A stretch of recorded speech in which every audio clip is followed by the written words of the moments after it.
E passamos a uma outra questão que também tem a ver com descentralização, mas é mais a nível local e que tem a ver com o envolvimento dos leigos. E temos no parágrafo 66 um ponto muito importante que diz que a missão envolve todos os batizados. A primeira tarefa dos leigos e das leigas é permear e transformar as realidades terrenas com o espírito evangélico. Portanto, um apelo, isto não é novo, mas é bom que seja aqui reforçado. E depois diz, mais à frente no mesmo parágrafo, nem todos os carismas têm de ser configurados como ministérios, nem todos os batizados têm de se tornar ministros, nem todos os ministérios têm de ser instituídos. Ou seja, é possível mais margem de manobra. Não é preciso ser ordenado diácono, não é preciso ser ordenado padre para poder desempenhar um papel ativo na igreja. Não é preciso ser freira para uma mulher poder desempenhar um papel mais ativo de evangelização na igreja. Todos podem fazê-lo. E não é preciso andar à procura de ministérios e de cartões e certificados e diplomas e autorizações especiais e bênçãos especiais.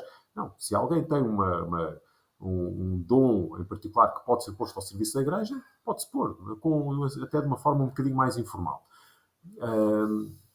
E diz mais à frente, uma igreja sinodal missionária encorajaria mais formas de ministério leigo, isto é, ministérios que não requerem o sacramento da ordem, e isto não apenas dentro da esfera litúrgica. Okay? Portanto, aqui um forte apelo ao maior envolvimento dos leigos. Isto é um apelo, obviamente, terão que ser os padres a nível paroquial e os bispos a nível diocesano a encorajar isto, está nas mãos deles.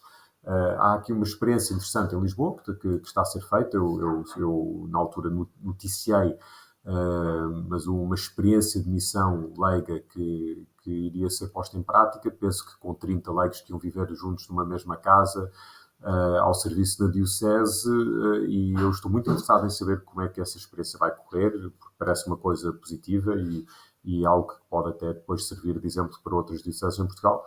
Vamos ver, eu espero em breve poder voltar a esse assunto. No parágrafo 70, há aqui uma questão muito curiosa, que é apenas referida com uma única frase, e que abre aqui uma caixa de Pandora que eu não faço a menor ideia como é que isto vai acabar, mas que diz, eu vou citar, é por isso que a Assembleia Sinodal deseja que o povo de Deus tenha uma maior voz na escolha dos bispos. Atualmente, o processo de escolha dos bispos é uma coisa complicadíssima, ultra secreta. Normalmente a nunciatura tem ou vai enviando para Roma listas de possíveis candidatos, ou seja, como se fosse uma base de dados, pessoas a ter debaixo do olho nas diferentes dioceses para poderem ser chamados a serem bispos. Quando é preciso escolher um bispo, é feito um interrogatório, é feita uma grande investigação sobre cada um deles. Essa investigação depois implica, quando há um candidato mais sólido, o envio de questionários para uma multidão de pessoas. Estamos a falar aqui, às vezes, à volta de 300 pessoas que recebem o questionário, respondem, não podem falar do assunto sob pena de excomunhão, quer dizer, uma coisa gravíssima, não se pode mesmo quebrar esse sigilo.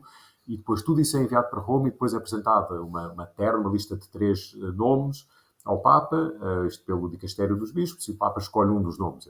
Eu sempre imaginei que a terna deve ir com um nome sublinhado encarnado, porque o Papa obviamente não conhece as pessoas todas em causa e o trabalho de Sapa foi todo feito pelo Dicastério, pelas fontes locais, que é onde saber qual é o candidato de maior confiança.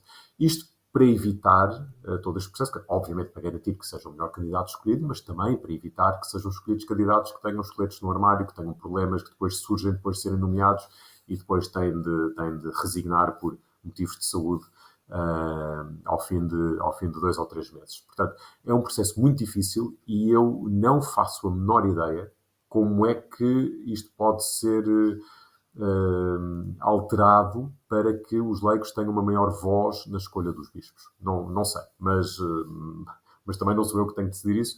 É curioso ver se isto vai ficar de letra morta ou se vai ser aplicado.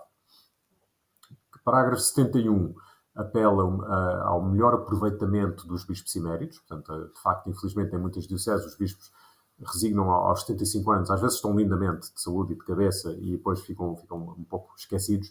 Pede-se aqui que seja aproveitada essa experiência, sempre que seja possível. E aqui uma questão importante também para os leigos, é importante ajudar os fiéis a evitar expectativas excessivas e irrealistas em relação aos bispos, recordando que também ele é um irmão frágil, exposto à tentação e a precisar de ajuda como toda a gente. Uma imagem idealizada do ministério de bispo pode ser um obstáculo. Okay? Mais à frente, isto aplica-se também aos padres, quando se diz que, no parágrafo 72, os padres precisam de ser acompanhados e apoiados, especialmente nas primeiras fases do seu ministério e também em alturas de fraqueza e de fragilidade. Como é que nós reconhecemos as fases de fraqueza e fragilidade? Só conhecendo e só acompanhando os nossos parcos o mais proximamente possível. Portanto, evitando que eles estejam sozinhos e que tenham que passar por essas fases sozinhos. E isso vem referido depois no parágrafo 74, quando se diz que os padres referiram muitas vezes as realidades, as dificuldades muito reais encontradas por pastores no seu ministério, nomeadamente um sentido de isolamento e de solidão, bem como o sentimento de se sentirem assoberbados pelas expectativas expectativas de que pudessem chegar a tudo. Eu aqui já estou a citar mais livremente, porque tenho aqui, como disse, em inglês à minha frente. E, portanto, isso é uma chamada de atenção importante para os leigos e para as comunidades poderem ajudar melhor os seus padres. No parágrafo 77, volta-se a pedir maior envolvimento dos leigos. Os fiéis leigos, tanto homens como mulheres, aos fiéis leigos devem ser dadas mais oportunidades para participação, explorando também novas formas de serviço e de ministério em resposta às necessidades pastorais do nosso tempo, no espírito de colaboração e de corresponsabilidade diferenciada. O aumento da participação de leigos e de leigas no processo de discernimento da Igreja em todas as fases de tomada de decisão. Maior acesso dos leigos e das leigas a posições de responsabilidade nas dioceses e nas instituições eclesiásticas, incluindo seminários, institutos e faculdades teológicas. É isso. Isto é uma dificuldade. Eu sei que isto é uma dificuldade, a vários níveis. Em primeiro lugar, porque ainda existe muito uma mentalidade clericalista de que só os padres é que podem desempenhar certos papéis, quando muitas vezes isso não é necessário. Mas tem-se feito caminho em relação a isso. Quantas IPSS que não eram chefiadas por padres, que tinham que ser gestores e responsáveis de recursos humanos, tudo ao mesmo tempo, já não são agora chefiados por leigos, e bem. Portanto, tem-se feito, de facto, caminho. Portanto, essa é uma questão, a questão do clericalismo, que eu acho que está aos poucos a ser ultrapassada. Mas há aqui também uma questão financeira, que é um padre recebe um ordenado já estipulado, quer esteja à frente da sua IPSS ou como diretor financeiro da paróquia, quer esteja só como parco, mas se for um leigo cumprir esse papel, tem que ser pago. Portanto, se for um leigo chefiar uma faculdade de teologia, tem que ser pago. E tem que ganhar de acordo. E, portanto, às vezes as dioceses não têm capacidade financeira para suportar tudo isso. Essa é claramente uma dificuldade. E depois há a questão, que podem perguntar, está bem, e o voluntariado? Não há ninguém que faça estas coisas sem ser pago. Há alguns, mas não são muitos, não são necessariamente os melhores. Portanto, se queremos os melhores, provavelmente temos que estar dispostos a pagar. Se queremos alguém que safe, se calhar um voluntário chega. Em casos excepcionais, conseguir-se-á encontrar um voluntário que é excepcional e que pode fazer as coisas da melhor forma possível, mas duvido que isso seja possível na maior parte dos casos. E depois temos outro problema, que é muitas vezes as pessoas que estão mais dispostas e mais disponíveis para poder dedicar tempo à Igreja não são necessariamente as pessoas mais equilibradas, e isso pode levar a alguma dificuldade para o padre ou para os responsáveis das paróquias e das dioceses poderem lidar com isso. Ou então a mentalidade de voluntariado em Portugal também muitas vezes é de desresponsabilização. Portanto, as pessoas pensam, eu sou voluntário, portanto se amanhã não me apetece aparecer, é indiferente, também não pagam, portanto não apareço, não há este sentido de obrigação e portanto isso também pode ser uma dificuldade. Mas pronto, mas há aqui este apelo e que é importante.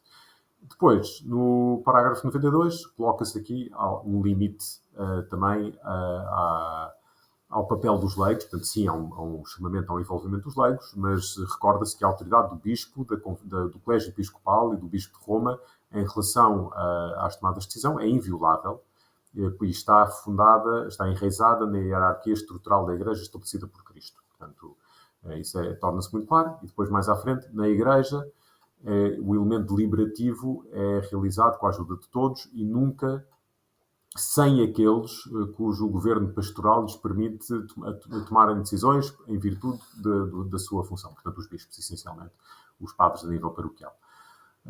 E, portanto, sim, envolvimento dos leigos, mas há limites, porque no fim, a Igreja deve continuar a ser uma Igreja hierárquica e foi assim que Cristo a quis.